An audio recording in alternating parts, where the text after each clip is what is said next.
আমার শুনলে ভালো লাগে রে, জানলেই ভালো লাগে রে। কারণ আদম রে আদম সফিউল্লাহ, মুসারে কালিমুল্লাহ কইল।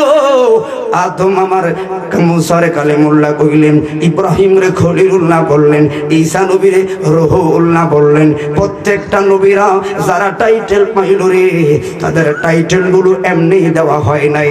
প্রত্যেকটা টাইটেলের পিছনে মেহনত আর মেহনত জড়াইয়া রইল। ইব্রাহিম খলিলুল্লাহর টাইটেল হইল খলিলুল্লাহ, আত্মত্যাগ দানকারী, পরীক্ষা দানকারী। ওরে খলিলুল্লাহ সহজে পায় না রে। সর্বশেষ পরীক্ষা দিতে দিতে ইসমাইল জবিউল্লাহকে জবাই করার পারমিশন ইব্রাহিম নবী ডাক দিয়া বলে, জিবরাইল রে, সেই ছেলেটারে ফাললাম না, আবার 80 বছর পরে হইল সন্তান। চেহারার দিকে তাকাইতে মাওলার নিষেধ, কথা বলতো নিষেধ, আদর করতে নিষেধ, আবার জঙ্গলে পাড়াইয়া দিত আমার আল্লাহর হুকুম। যাও দিলাম, এখন জঙ্গলে যায় হাজরা থেকে কেমনে চাইয়াম? আল্লাহ কয় এটারে জবাই করা লাগবো। হাই রে, হাজরার কাছে যায় ইসমাইল আনলো, শয়তান প্ররঞ্চনা দিল, ইসমাইল জানলো এখন সবাই করবি রে। পৃথিবীর মধ্যে জিবরাইল আইছে হাজার হাজার লক্ষ লক্ষ বার, কিন্তু 3 থেকে 4 বার জিবরাইল খুব দ্রুত পৃথিবীর মধ্যে আইলো। 3 বার সবচাইতে দ্রুত গতিতে আইলো। কয়বার? এ হুজুর, এ হুজুর, কি কই যান? বল। ভালো কাজ ভালো লাগে না, ঠিক নেই? এটা জান্নাতের বাগান, এছাড়া আশেপাশে জান্নাতের বাগান আছে কোন? এটা দেখান চাই। ভালো কাজ ভালো লাগে না। একটা মাহফিলে এখানে 3 ধরনের শয়তান কাজ করে। কয় ধরনের? সবাই বলে কয় ধরনের? যিনি শয়তানের সভাপতি, সভাপতি সাহেব দোকান ফাটে আছে। যিনি শয়তান কমিটির সেক্রেটারি, উনি আছে গেটের সামনে। যিনি শয়তান কমিটির মাঠ কর্মী, উনি আছেন প্যান্ডেলের ভিতরে। তাহলে 3 জন 3 জায়গায় কাজ চলতেছে। এখন যিনি মাঠ কর্মী, ইনি যুবকরে বোঝায়, যুবকের ভাই, এরে করিমের ভাই আজকে মাহফিল খেয়াল কসুত্তি কি ডাব কাজ, ডাবটি কি কস কস করে হেতে এখন বাইক নেই।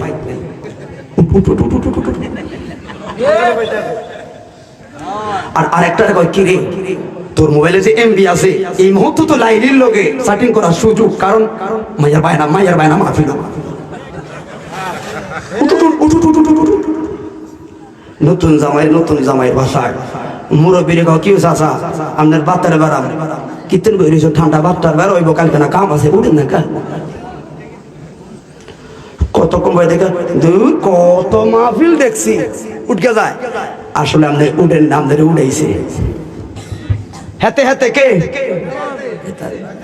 একে যখন উড়ায় না। আর ওই যে সেক্রেটারি যে গেটের সামনে একে আসেন বস, আসেন রিসিপশনে তো আমি আসি। কেন?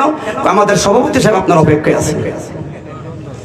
এতে নিয়ে সভাপতির কাছে দেয়, সভাপতি কতক্ষণ নিয়ে ঘুরে গেলা বিরিটি এটা খাবে। এবার কয় মাহফিলে যাইতেন নি, বিরিয়ানিও আছে, কত বিরিয়ানি খাইছি, দূর যাই গিয়া। কথা বলেন। 3 জনে 3 সেক্টরে কাজ কইরা আপনারা নিচ্ছে, কারণ এটা জান্নাতের বাগান, এটা সহ্য হবে না শয়তানের। কথা বলে ঠিক না বেঠে? যদি সত্যি বুঝতেন পায়খানা বসরা এখানেই করতেন। কারণ কি? একটা সেকেন্ড আসি রব্বে কারিমের নেয়াত মুসলমানদের জামিয়ানার নিচে আসি। কথা বলো ঠিক না বেঠে? ধর্মের প্রতি মায়া নাই তো, ফ্যান্ডেলের প্রতি মায়া নাই। কারণ কি? দেখছেন শুধু ফ্যান্ডেল না রে, এমন একটা দিন আইব পকেটে বান্ডিলে ঘুরবি, এরকম ধর্মীয় মাহফিল সাজানোর সুযোগ মনে হয় নাও থাকতে পারে। আফসোস করবা ওই সময়, কারণ বেঈমানদের চক্রান্ত খুব খারাপ। ধর্মের প্রতি মায়া আনবেন, মুসলমানের প্রতি মায়া আনবেন। রাসূল পাক বলেছেন, পৃথিবীর পূর্ব প্রান্তে আমার কোন মুসলিম ব্যথা পেলে সান্দেরায় বসে ওই ব্যথা তোর হৃদয় অনুধাবন করতে না পারলে উম্মত হতে পারবি না। এই জন্য আমার ইসলাম ধর্মের নাম হলো মায়া আর শান্তি, সততা। একমাত্র ইসলাম পারে ইন্নাকা লা আলা খুলুকিন আযীম, উত্তম আদর্শ চরিত্র দিয়ে সোনার পৃথিবীটা রসুলে পাক সাজিয়ে গেছেন। কথা বলো ঠিক না বেঠিক? এই জন্য তো বলি 1450 বছর আগে একজন রসুল মাত্র 63 বছর ঘুরলেন, 1450 বছর পরে এখনো ওনার জন্য মায়া লাগে। 1450 বছর পরে এখনো ওনাকে কেউ কিছু বললে আমার চোখের পানি জড়ে, এখনো ওনাকে নিয়ে মন্তব্য করলে আমার মাথার শান্তি গরম হয়ে যায়, এখনো ওনাকে এক নজর দেখার জন্য বেকুল থাকে। কত বড় বিআইপিরা গেছে মনে পড়ে না? একজন রসুল 63 বছর কর্মসূচি, অথচ ওনার নামটা শুনলেই বড় মায়া লাগে, ভালো লাগে। কথা বলো ঠিক না বেঠি?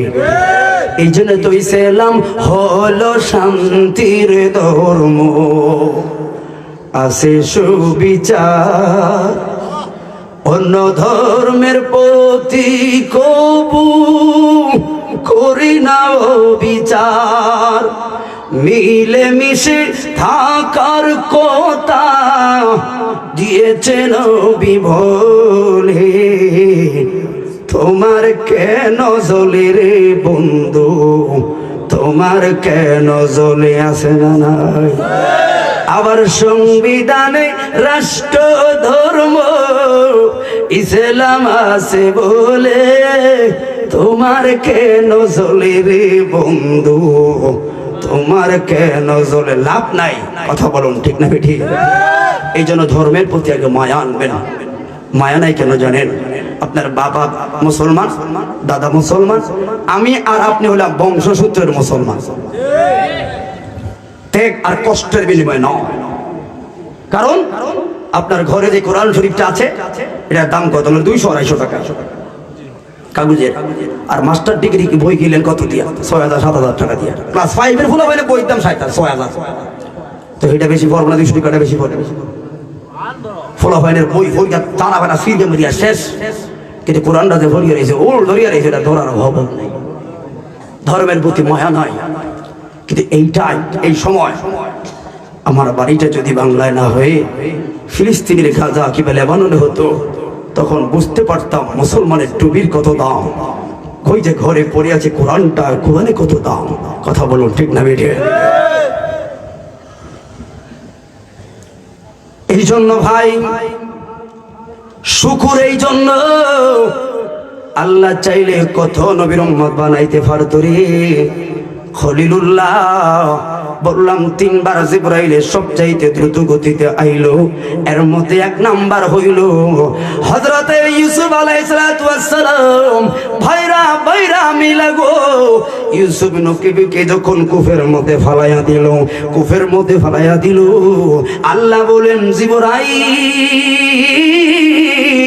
ও জিবরাইল রে, আমার ইউসুফ রে কুফের মধ্যে ফালাইলো, পানিতে লাগবার আগে আমার ইউসুফ রে তোমার পাখা মুবারকের মধ্যে লইতে হবে। 2 নাম্বার হলো জাননি উহুদের ময়দানে আমার নূরে নবীজি 2খানা দাঁত মুবারকে আঘাত করলো। বেঈমানরা তীর মাইরা মাথার হেলমেট মুবারকটা ভেঙে হেলমেটের করা যায় রাসূল পাকের দাঁত মুবারকে আঘাত করলো। রক্ত মুবারক গুলো, খুর মুবারক গুলো ঝইরা পড়া শুরু করলো। আল্লাহ বলে জিবরাইল রে, তাড়াতাড়ি যা রে, যা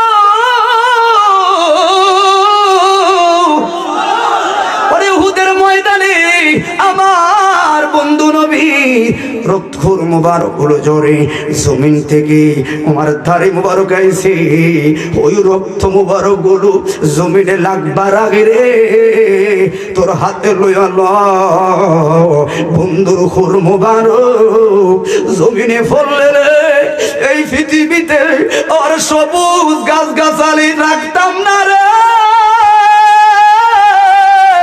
আব্দুল্লাহ বলুন ইয়া রাসূলুল্লাহ, তিন নাম্বার হইল যখন ইসমাইল জবিউল্লাহর গলার মধ্যে সুইটা লাগাইবে, এইটা ধরলো ইসমাইল সোয়া, এই জায়গা থেকে এই জায়গায় আসা মাত্র সময়, আর দূরত্ব হলো সিদরাতুল মুনতাহা।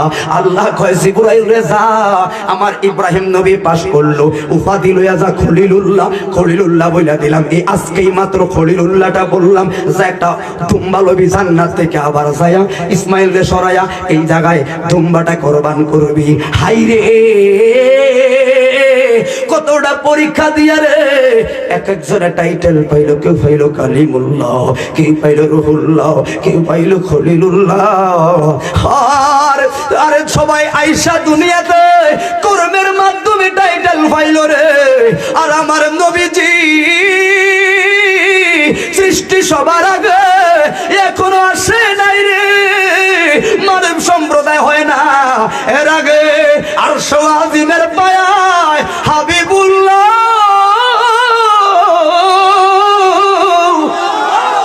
হাবিবুল্লাহ লেখা রে, একমাত্র হাবিবুল্লাহর লেখার কথা মনে করে আদম সফিউল্লাহ শ্রীলঙ্কা থেকে আরাফার ময়দানে যায় হাওয়ারে পাইছে। এই জন্য যুবক শুনে রাখ, আমরা হাবিবুল্লাহর উম্মত, আমরা হলাম শেষ নবীর উম্মত।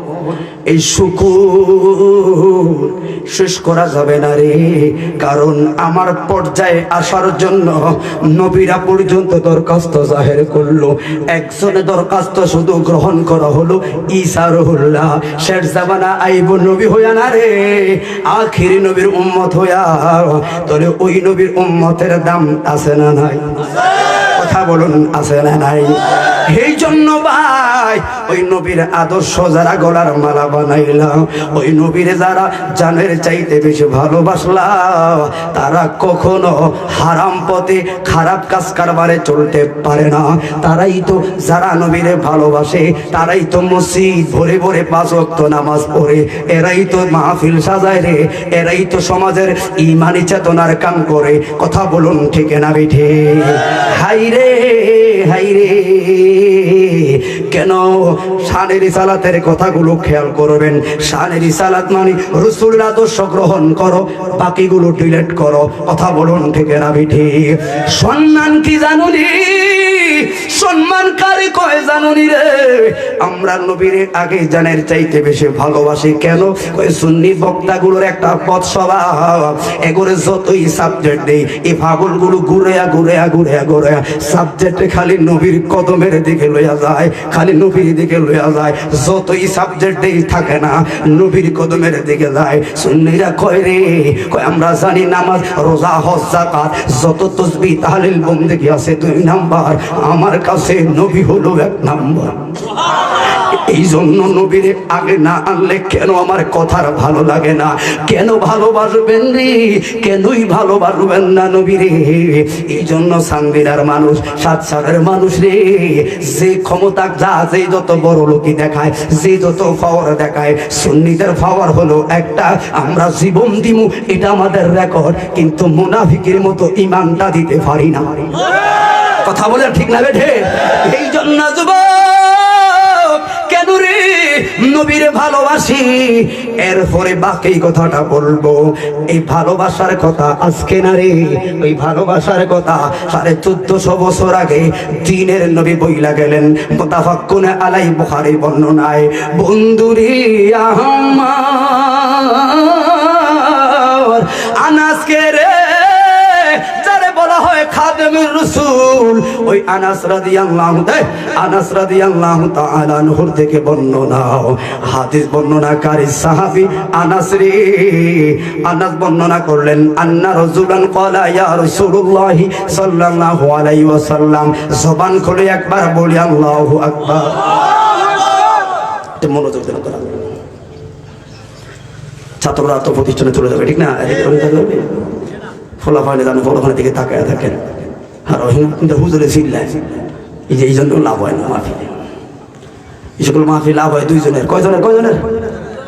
1 নম্বর লাভ হয় মাইক মেলের বেড়া ভাড়া, 2 নম্বর লাভ হয় বক্তার বেড়া টিয়া নিয়ে বিল্ডিং করে, আর সবাই জিরো আর জিরো।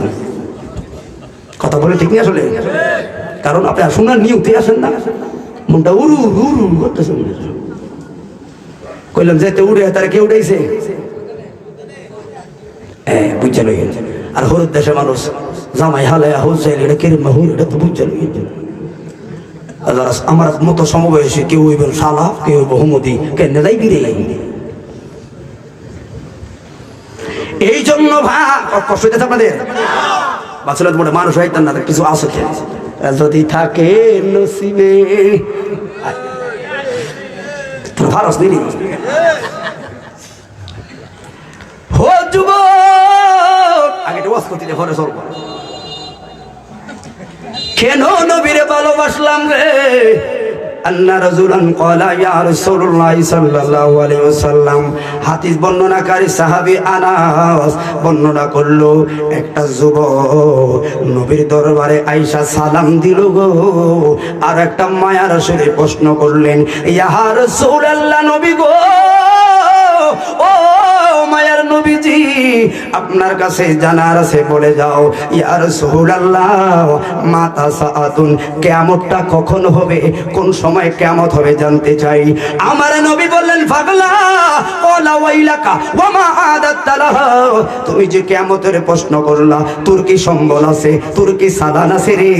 তুই যে কিয়ামতের প্রশ্ন করলি। পাগলা কয়, মায়ার নবী গো, ও দয়ার নবী, ওয়ালা মা আদাত্তা লাহা, আমার কোনো সম্বল নাই, আমার কোনো সালান নাই। সাহাবীরা কয়, তাইলে সময় নষ্ট করলা না, করবি না। এই পাগলা কয়, সাহাবী কোথায় এখনো শেষ হয় না রে? ওই কিসের কথা? ওই একটা সালান আমার আছে। ওই সালানটা কি? ওই সালানটা হইল লি আন্নি ওয়ালা লি আন্নি উহিব্বাল্লাহ ওয়া রাসূলুহু। সালানটা হলো একটা রহমাতুল লিল আলামিন রে, আমি যুবক জানের চাইতে বেশি ভালোবাসি। ও যুবক, তুমি কি জানোনি? তুমি যুবকের ব্যাপারে আমার নূরের নবী বুখারীর বর্ণনায় বললেন, ওরে তোরা কেন মাহফিল সাজাইলি রে? ও যুবক, তোরা যৌবন কালে মুরব্বীরা ওয়াজ শুনতে আইলো, তুমি ওয়াজ শুনতে আসলা, মনে রাখো তোমার সওয়াব মুরব্বীদের সওয়াব এক না, অথচ দুইজনে কিন্তু একই প্যান্ডেলে বসা, তুমিও কানলা, ও মুরব্বীও কানলো, কিন্তু তোমার সওয়াবের চাইতে মুরব্বীর সওয়াবের চাইতে 500 গুণ বেশি তোমার সওয়াব, অথচ একই মজলিসে। কারণ কি? আমার নবী বলল, ওরে যে যৌবন কালে ইবাদতের জন্য পাগল হইব, ওই হাসরের ময়দানে 7 ধরনের লোক আল্লাহর লামকারের নিচে রহমতের ছায়া পাবে, জিদিল্লা জিল্লুহু ইল্লা ফি জিল্লুহু।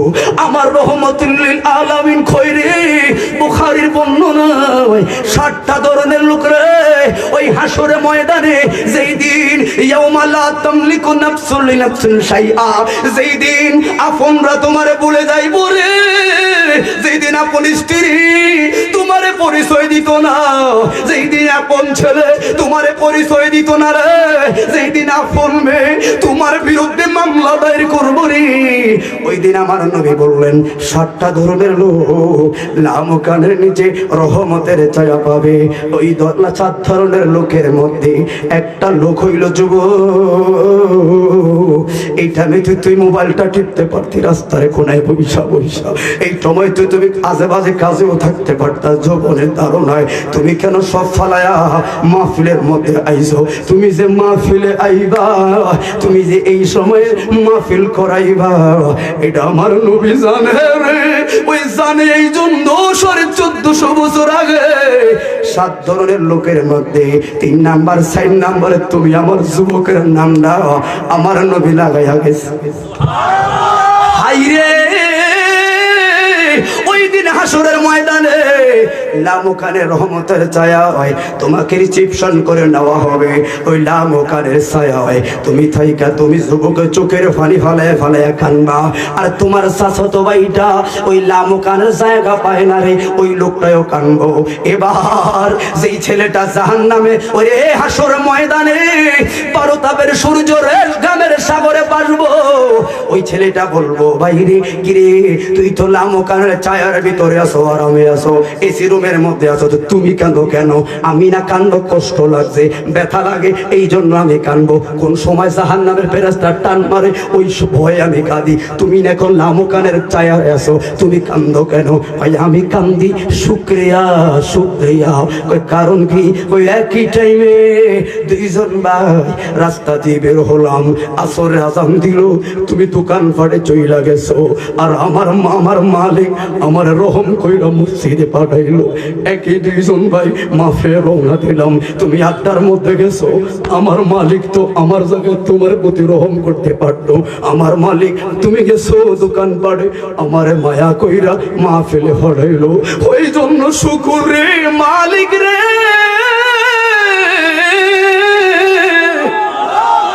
শুক্রিয়া আনন্দে কানবো। ও যুবক শুইনারা, এই জন্য পাগলারা যুবকদেরকে কথা বলি, কারণ যুবক ঠিক আগামীর চান্দে না, ঠিক ঠিক না বেটি? আইরে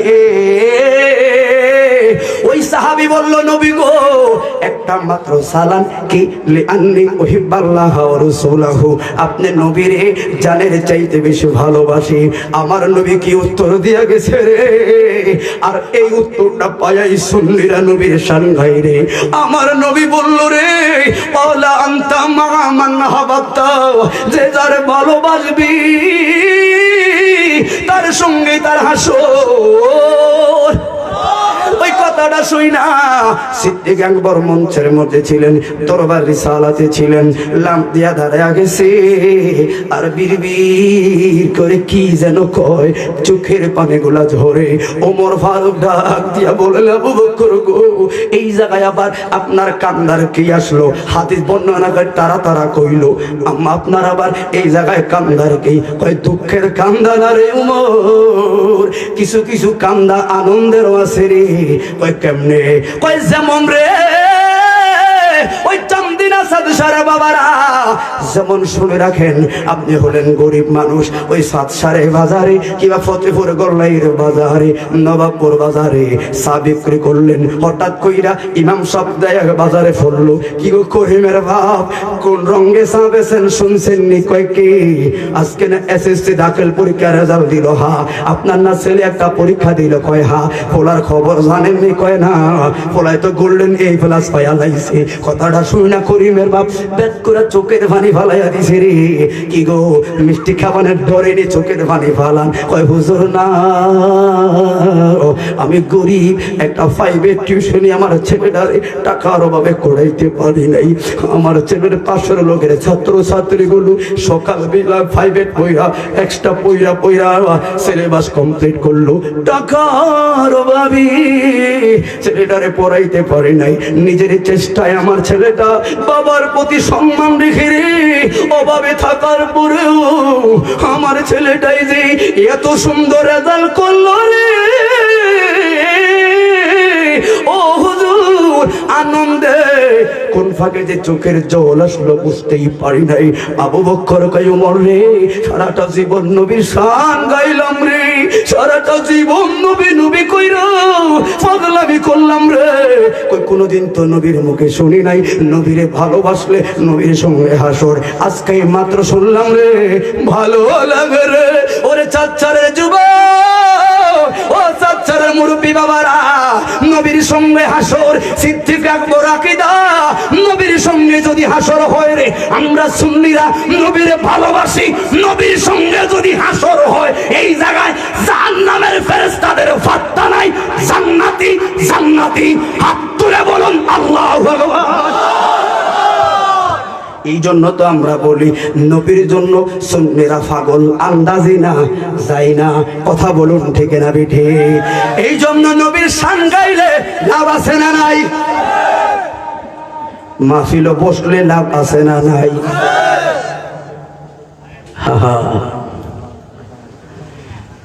আল্লাহ কবুল করে শুকর বলুন আমিন।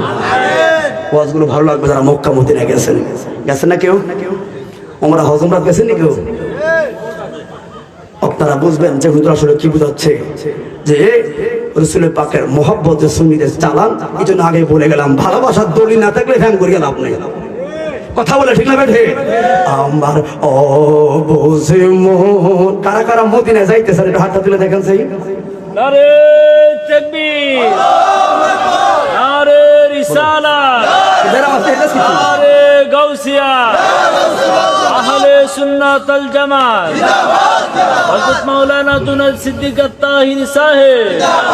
আপনি কেন যাবেন না? রাসূল নবীজি বলেছেন, লা ইউমিনু আহাদুকুম হাত্তা কুনা হাব্বা ইলাইহি মিন ওয়ালিদিহি ওয়া ওয়ালাদিহি ওয়ান নাস আজমাইন। সবকিছু থেকে নবীকে ভালোবাসাই হলো ঈমানের দাবি। কথা বলো ঠিক না বেঠিক? রাসূল বলেছেন বাইহাকিতে, মান যারা কবরি ওয়াজাবাত লাহু শাফাআতি। রাসূল পাকের রওজা, আরে কান্নারে ভালো লাগে রে, কান্না ভালো লাগে রে, কান্না ভালো লাগে। মদিনা যাই কান্না ভালো লাগে। নবীর শান শুনলে, অসুস্থ হলো শুনলে ভালো লাগে। কিছু কিছু লোক আছেন ভালো লাগে না, জান আপনি অসুবিধা নাই। আমি দেখতেছি যে লোকগুলো বসা কি সুন্দরভাবে রাসূল পাকের মহব্বতের কথা শুনে। কারণ আমার বুঝমো, সবাই বলবেন, প্রেম থাকলে উনি আশিকে সুন্দরভাবে লিখে গেছে, আমার বুঝে মনার বুঝে মানে না, ও বুঝে মনার বুঝে মানে না, যেতে চাই সেই মদিনা, মনের আশা পুরাও রাব। আমার বুঝে মনার বুঝে মানে না, নবী বুঝে মনার বুঝে মানে না, যেতে বললেন সবাই মদিনা, মনের আশা পুরাও রাব। ভাই জানি কত লোক যায় ওই মদিনা, আমার যাওয়া নসিব হলো না। কত লোক যায় ওই মদিনা, আমার যাওয়া নসিব হলো না। গুনাহ আমার অনেক বেশি নবী, গুনাহ আমার অনেক বেশি, তাই বুঝি কাছে নেও না, মনের আশা পুরাও রাব্বানা, আমার মনের আশা পুরাও রাব্বানা। ও ভাই জানি রে, বসে বসে যায় যে বেলা, এই বুঝি আসলো হজে কাফেলা রে, জিজ্ঞাস করে নূর নবীকে আমায়, জিজ্ঞাস করে নূর নবীকে আমায়, যাওয়ার খবর বলে না, মনের আশা পুরাও রাব্বানাও। আমার বুঝে মনার বুঝে মানে না, ও বুঝে মনার বুঝে মানে না, যেতে চাই সে মদিনা, মনের আশা পুরাও রাব্বানা। সমান খুলে বলুন ইয়া রাসূলুল্লাহ। এই জন্য ভাই, কি জন্য এই হাদিসের লাস্টে বললো, আনাস রাদিয়াল্লাহু তাআলা বললেন, ফারিহুন বিশাইইন বাদাল ইসলাম, ওরে ইসলাম আবির্ভাবের পর এই হাদিসটা শুইনা সাহাবীদেরকে যত খুশি হইতে দেখলাম রে, আর কোনদিন এত খুশি হইতে দেখি নাই। জবান খুলে বলুন ইয়া রাসূলুল্লাহ। এই জন্য যুবক ও বন্ধুরে, ভালো ভালোবাসবেন কেমনে? ওই নবীর আদর্শ গলার মালা বানাইলে মসজিদে যাইতে আপনার ভালো লাগবে। ওই নবীজির আদর্শ গলার মালা বানাইবেন কেমনে একটু খেয়াল করবেন, নজর দিবেন সাহাবীদের মাঝে। এবার আমার নবী বললেন, আসহাবি কাম নুজুম বিআইহিম ইক্তাদাইতুহুম ইহতাদাইতুহুম। আমার একজন সাহাবী হলো আকাশের তারকার মতো, একজনকে অনুসরণ করলে জান্নাত পাওয়া যাইবা। তবে এবার তো সাহাবীদেরকে ধরা লাগবো, তোমরা কেমনে নবীরে পাইছো? আমার তো নবী লাগবো, আমার তো নবী লাগবো। কথা বলুন ঠিক না বিঠি? ওরে বন্ধু, ওই মায়া কারে কই রে? সিনিয়র যারা রইলে, দেশের নিয়ন্ত্রণ যারা করেন, সমাজপতি আপনারা যারা রইলেন, আপনারা হযরতে ওমর ফারুক আজমের আদর্শের কথা কম বেশি জানেন। আমার কথা হলো একটা, আপনারা কেমনে পাইছেন? ও সাহাবী নবীরে, আপনাদেরকে মানার মতো মানতে পারলে, আপনাদের সিরাতগুলো অনুসরণ করলে, তাহলে আমি তো নবী পাবো। এমনি নয়, নবীর ঘোষণা। কথা বলুন ঠিক না বিঠিক? হই উমর কে গো, যেই উমরে গভর্নরি ও যেই উমরে খলিফা হওয়ার পর আল ফারুক এমনে কয় নাই, শানে রিসালাত কথাগুলো আদর্শবান খেয়াল করবেন। উমর ফারুকের আমলে ওনার আত্মীয়র মধ্যে একটা ছেলে জেনার মধ্যে লিপ্ত হলো, খালাতো ভাই মামাতো ভাইয়ের মধ্যে জেনার মধ্যে লিপ্ত হলো। ওই এখন খবরটা খলিফাতুল মুসলিমের কাছে দেয় না। উমর হলো অর্ধ পৃথিবীর শাসক। একটা কথার মধ্যে 3-4 প্রকারে কথা পাবেন, যেই কোনো একটা কথা নিজে ধরবেন, আমল করলে লক্ষ টাকা সফল। কথা বলুন ঠিক না ঠিক? এই জন্য ভাই ওই শানের সালাতের কথা বলতে গেলে সাহাবায়ে কেরামদের উদাহরণ না টানলে মিলাবেন না, কারণ রাসূল পাককে ইঞ্চি ইঞ্চি পরিমাণ ভালোবাসা সাহাবীরা হলো উদাহরণ। কথা বলুন ঠিক না বেঠি? হাইরে কুসুর মুসুর সবাই করলো, ওমর ফারুক কয় তোমরা কি বলবা? তাড়াতাড়ি বলো, কুসুর মুসুর বলবা না।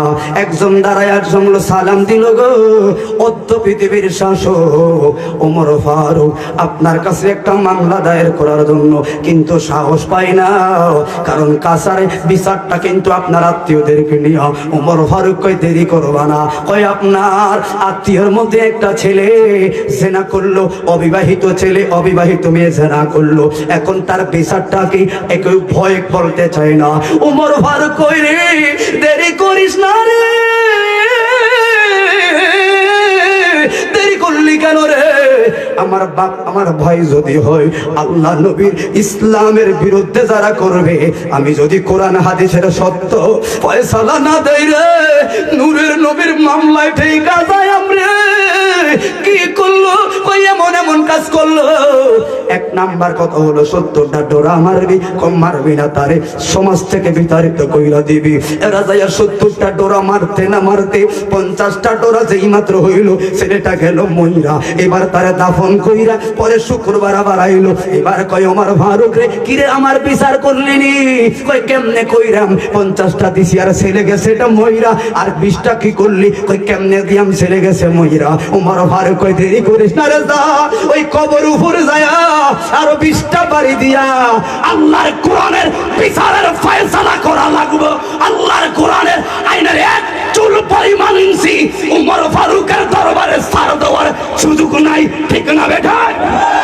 নারে তাকবীর, নারে রিসালাত, আহলে সুন্নাত ওয়াল জামাত। এখন শুনেন, এখন যদি মসজিদের ইমাম সাহেব ফতোয়া দেয়, চাকরি থাকবো?